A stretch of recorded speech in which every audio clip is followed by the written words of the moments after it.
Hello everyone and welcome back. Today we have the new OPPO Find X which we are going to unbox. So, let's start.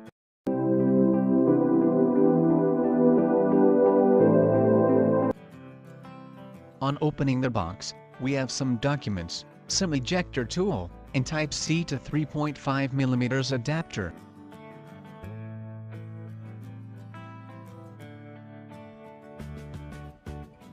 Next we have this beautiful phone. Let's keep it aside for now. Next, we have the power brick.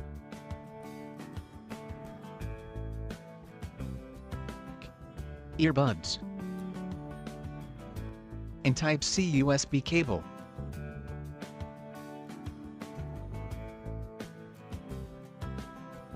The OPPO Find X is a stunning phone. With beveled edges, a beautiful gradient back design, and probably the highest screen-to-body ratio available, this thing is quite attractive. The most obvious design component here is the omission of the rear and front-facing cameras. While Vivo next showcased the dual rear cameras on the back of the device, the OPPO Find X takes this design to the next level. When you launch an app using the camera, the OPPO Find X will lift the shaded window to reveal the cameras beneath. The right side of the phone houses the power button, while you will find the volume rocker on the left side. The bottom of this phone is a little different. It got the standard USB Type-C port and bottom-firing speakers, but OPPO also opted to place the SIM card tray on the other side of the charging port. The face of the phone is almost completely display, clocking a screen-to-body ratio of 93.8%. This is one of the highest screen-to-body ratios we have ever seen, only rivaled by the Vivo Nex. The display comes with a size of 6.42 inches and a 19.5:9 aspect ratio. This display is curved as well, so if you have used a recent Samsung phone, you will know how that feels. The phone has 1080 by 2340 pixel AMOLED display which looks phenomenal. Colors are punchy and vibrant, and I have nearly no issues with it. With some of the latest hardware available on the market, the OPPO Find X performs admirably. The one issue I saw with performance was poor RAM management.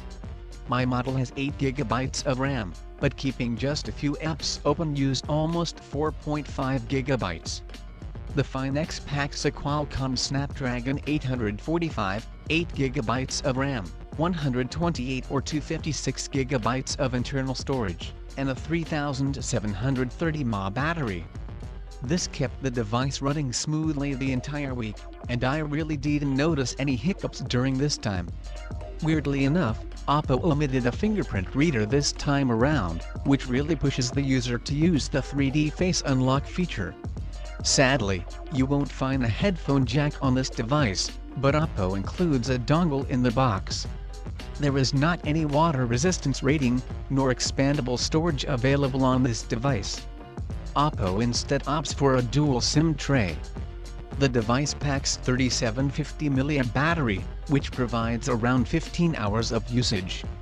The device comes with Android 8.1, with Color OS on top of it. Despite being hidden inside the phone, the cameras aren't actually that bad. The rear-facing 16-megapixel and 20-megapixel cameras perform quite decently. I found they tended to overexpose images more often, but the dynamic range was pretty damn solid. The 25MP front-facing camera performed just as well. Selfies seem to have nice skin tones, but could have been a bit sharper in my opinion. The mechanism opens up pretty immediately when you launch the camera app. The live view didn't appear for 3 or 4 seconds. OPPO definitely needs to fix this, because it made catching fleeting moments hard.